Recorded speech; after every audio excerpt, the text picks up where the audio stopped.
Hello, my dudes, and welcome to yet another episode of Scratch the Itch, a series where I play indie games from itch.io and try to find ones that scratch that gaming itch we sometimes get. And if you enjoy this episode, please, pretty please, toss it a like and subscribe if you aren't already. I would really appreciate that. Today, we're taking a look at April, Fall of Faith, an action role-playing roguelite game. You play as April, a survivor of a worldwide catastrophe. In April, Fall of Faith, you will defeat enemies, level up, enhance your skills, loot permanent equipment, that's right, permanent equipment, and craft.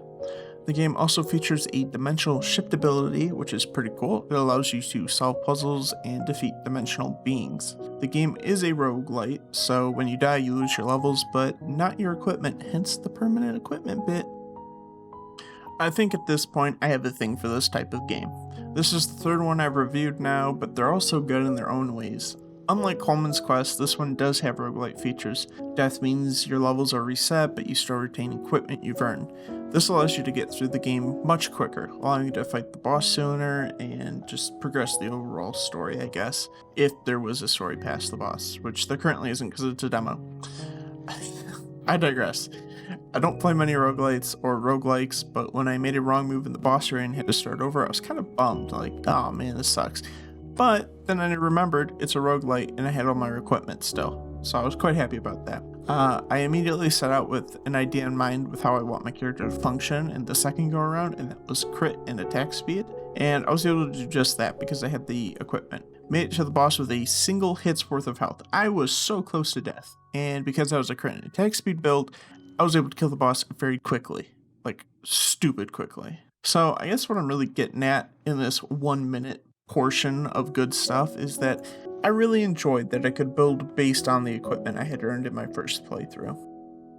Carrying on, I really liked the dimensional shift ability. This isn't something I've really seen before, and I thought it was really cool. Currently, there are only a couple of applications for this, first being the evil tree roots blocking your path, and the other being dimensional beings that you have to kill. I think dimensional shift is really basic, with the potential to do some really cool things.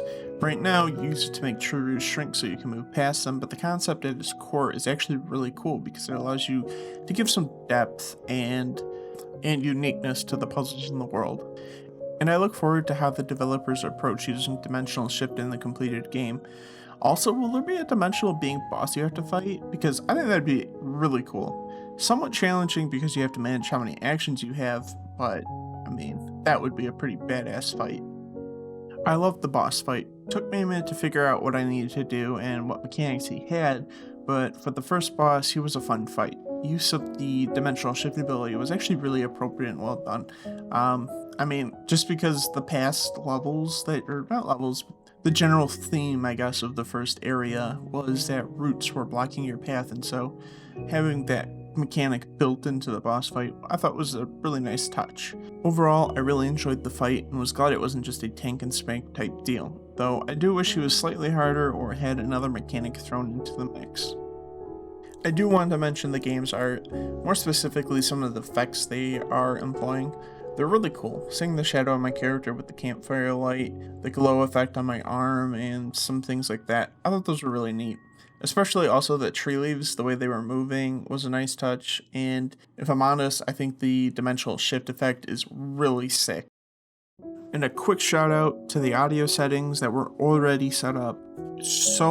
I don't know how to say this, it's so amazing. Absolutely amazing. The game was at the perfect volume going in, and that was majestic. That is something I don't experience often in indie games. There was only one thing I really disliked about the game, and that was the experience, or dimensional fragments, I think they were called. The little itty bitty pixels that a monster explodes into, that's what I'm talking about. Really disliked them. More often than I'd like, I'd be rerunning through a zone to get to somewhere that I had already previously cleared, and I'd get a couple of stragglers that I forgot to pick up, which sucks, because it's experience that I could have missed out on if I hadn't run this way. I know it's all thrown at you in the end screen, but I really wish it was more traditional, just automatically funneled to you no matter what. So, does April Fall of Faith scratch the itch? Well, obviously. I mean, come on. This demo was a lot of fun, and I really look forward to playing the fully released version in the future. I've played a lot of demos recently that are like really well done, and I'm glad to add this to the list because it is really well done, and I highly recommend checking the game out and playing it. Thank you all for watching. If you enjoyed the video, again, please give it a big thumbs up, and if you aren't subscribed, then please subscribe, especially if you'd like to see more.